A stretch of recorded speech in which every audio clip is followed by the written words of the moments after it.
शोभा जी एक बहुत ही सीधी और संभ्रांत महिला अपने बेटे नितिन बहू निधि से किसी गहन विषय पर बात कर रही थी। तभी उनकी 5 वर्षीय पोती नीलू आती है और फिर दोनों दादी और पोती की गपशप शुरू हो जाती है। वैसे तो शोभा जी बहुत खुश रहती हैं अपनी पोती के साथ, फिर भी उन्हें हमेशा यही बात अंदर ही अंदर परेशान करती है कि वो एक लड़की है। शोभा जी का यही अरमान था कि उनके घर में पहले एक पोता आए ताकि उनकी वंश वेल आगे बढ़ सके। इस बार दोबारा से निधि गर्भवती थी और शोभा जी चाहती थी कि इस बार पोते का मुंह देखे।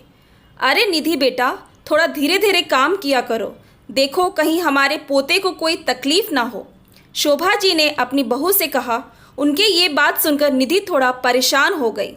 वैसे तो सासू माँ उसे अपनी बेटी की तरह प्यार करती थी और उसकी हर ज़रूरत का ख्याल भी था उन्हें, पर उसे डर था कि अगर अब की बार भी लड़की पैदा हुई तो उसकी सासू माँ का दिल टूट जाएगा।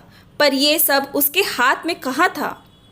और फिर से सासू माँ के अरमानों पर पानी फिर गया जब दूसरी बार भी निधि ने एक बेटी को जन्म दिया। फिर भी जब उन्होंने अपनी छोटी पोती को गोद में लिया तो उनका मन पिघल गया और उसे सीने से लगा लिया।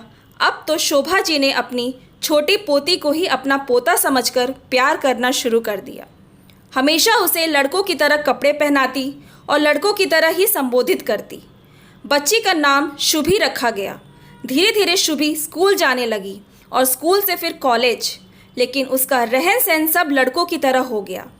जहाँ बड़ी बेटी नीलू सूट सलवार और लंबे बाल रखती, वहीं शुभी बिल्कुल लड़कों की तरह कपड़े पहनती, छोटे छोटे बाल, और दिन लड़कों के साथ क्रिकेट खेलती रहती।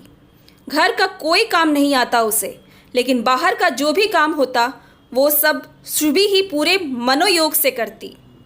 कॉलेज में भी सब लड़कियां शुभी के साथ होने पर खुद को सुरक्षित महसूस करती। किसी को कोई भी परेशानी होती तो सीधा उसी के पास आता।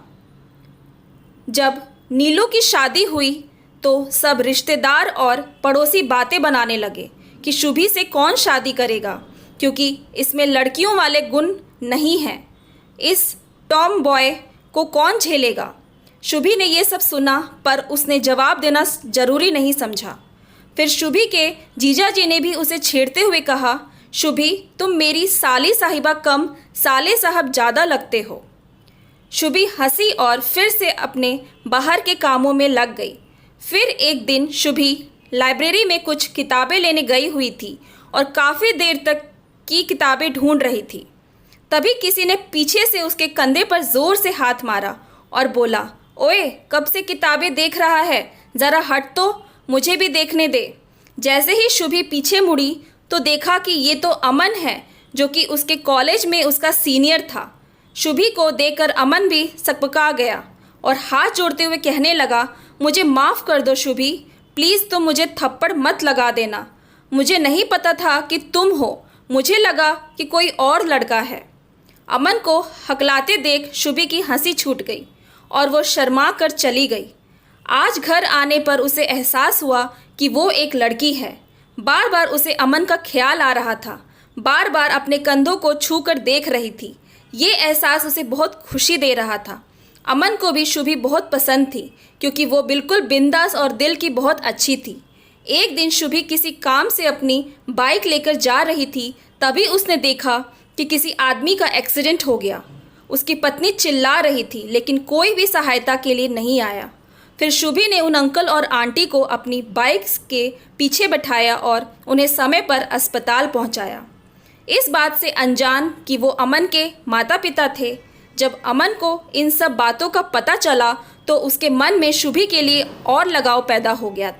उसने अपने माता पिता से अपने मन की बात बताई और पहुंच गया शुभी के घर रिश्ता लेकर। शुभी और उसके घर वाले बहुत खुश थे। अमन से मिलने के बाद शुभी भी थोड़ा बदल गई थी। शुभी और अमन की शादी हो जाती है और दोनों खुशी खुशी अपना वैवाहिक जीवन जीते हैं। अब जबकि शुभी माँ बनने वाली थी तो दादी की इच्छा फिर प्रबल हो उठी कि उसकी पोती को कम से कम बेटा पैदा हो। पर शुभी को भी बेटी हुई और दादी मन महसूस कर रह गई। फिर दादी ने फ़ोन किया और शुभी से कहा, शुभी बेटा, मैं तुम्हारी बेटी को भी तुम्हारी तरह प्यार करूँगी। तब शुभी, नहीं दादी, इसे लड़की ही बनी रहने दो, लड़का बनाने की कोशिश मत करो। ये मेरी बेटी है और मैं इसे बेटी की तरह ही प्यार दूंगी और बेटी की तरह ही पालूंगी। और अपनी बेटी का माथा चूमने लगी। Thanks for watching. Please like and subscribe my channel.